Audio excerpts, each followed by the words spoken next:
Carl had spent over 2 decades serving his country as an army veteran, and when he retired, all he wanted was peace.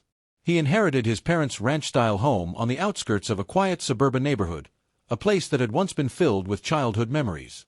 Over the years, he poured his heart and soul into restoring the house, replacing old fixtures, fixing the roof, and tending to the property with the same dedication he had given to his military career.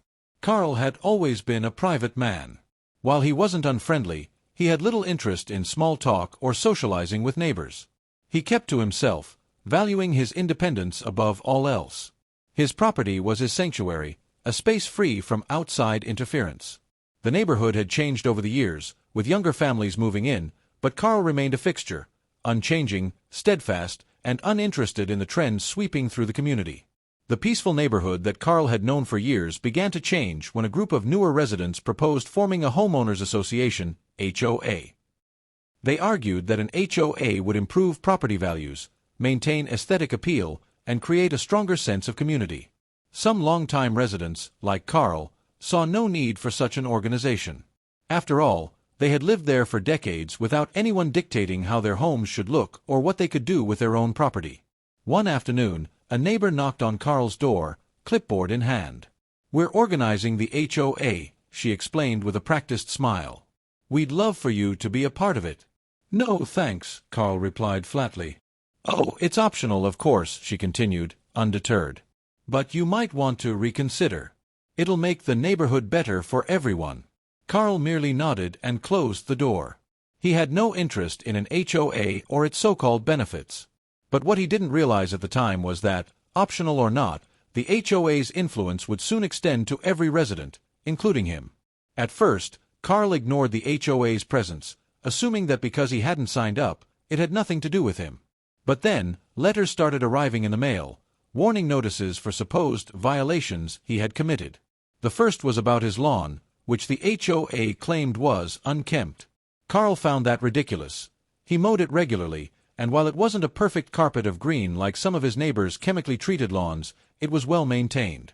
The next notice complained about his fence, which the HOA deemed unsightly due to peeling paint. Then came another, citing his porch light, which they claimed was not in compliance with community standards. Each letter threatened fines if he did not comply. Carl tossed the notices straight into the trash.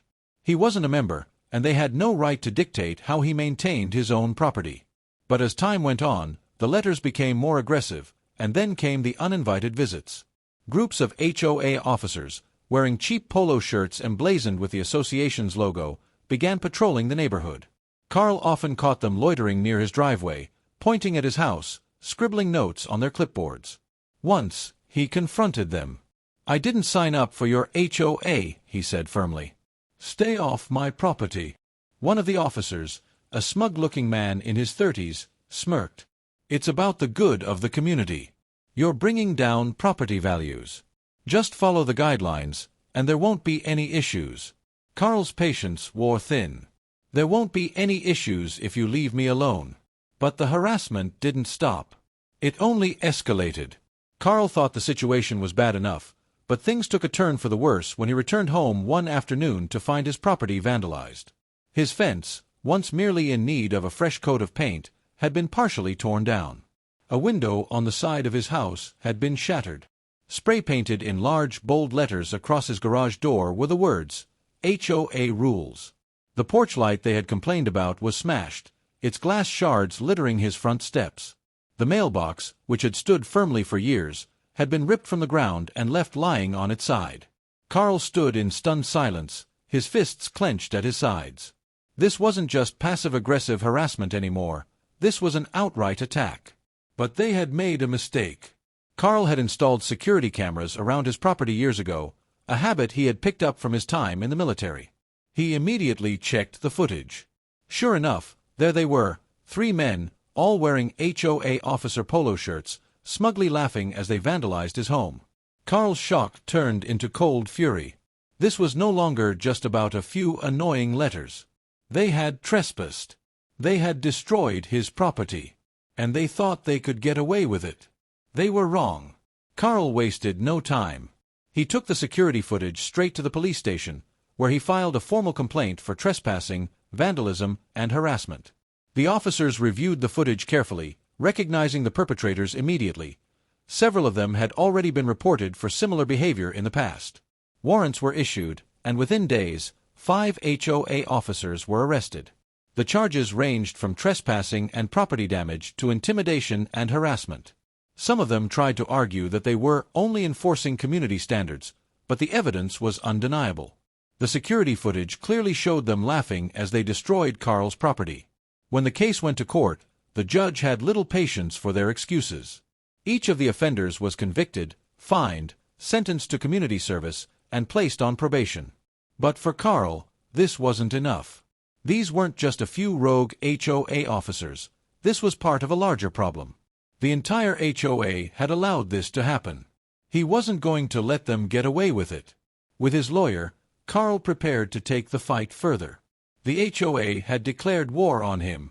Now, he was going to bring the whole organization down. Would you like the next 5 sections expanded in the same level of detail? With the vandals arrested, Carl shifted his focus to the organization that had enabled their behavior, the HOA itself. He knew that these men hadn't acted alone. Someone higher up had approved, or at the very least encouraged, their actions. Carl hired a lawyer who specialized in property rights and HOA disputes. Together, they started digging into the HOA's history, its leadership, and the complaints filed against it. What they found was staggering. The HOA had a pattern of targeting homeowners who refused to comply with their demands, issuing false violation notices, and extorting money through fines.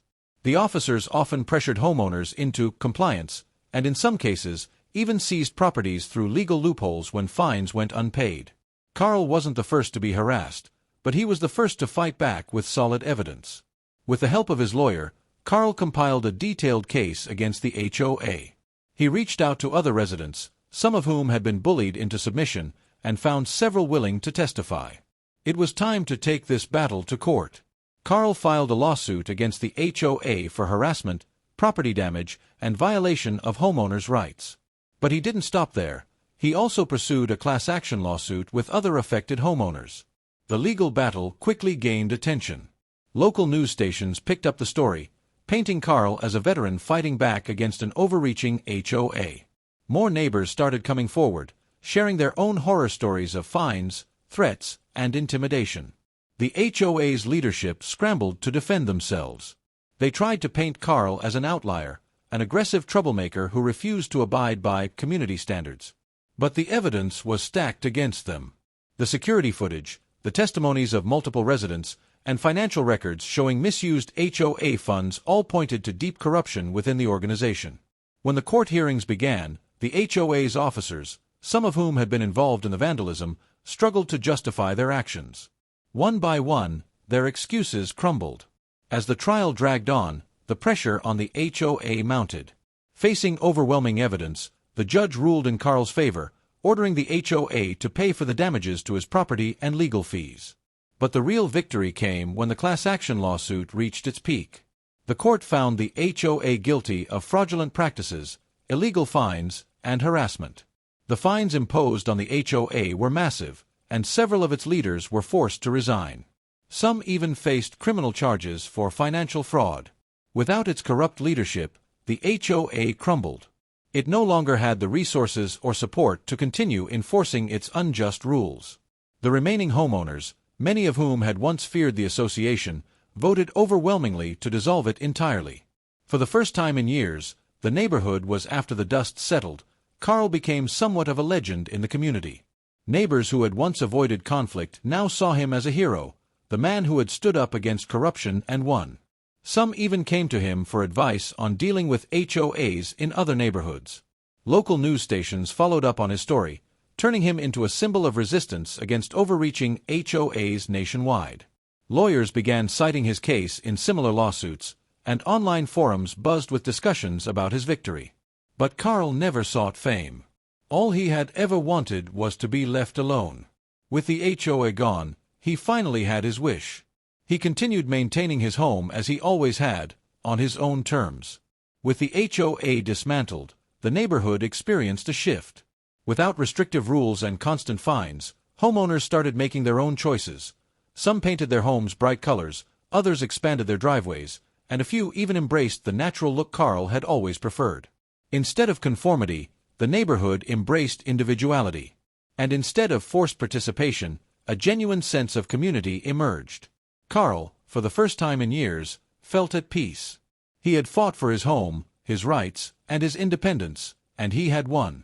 And as he sat on his porch one evening, watching the sun set over the neighborhood he had helped to free, he allowed himself a rare smile.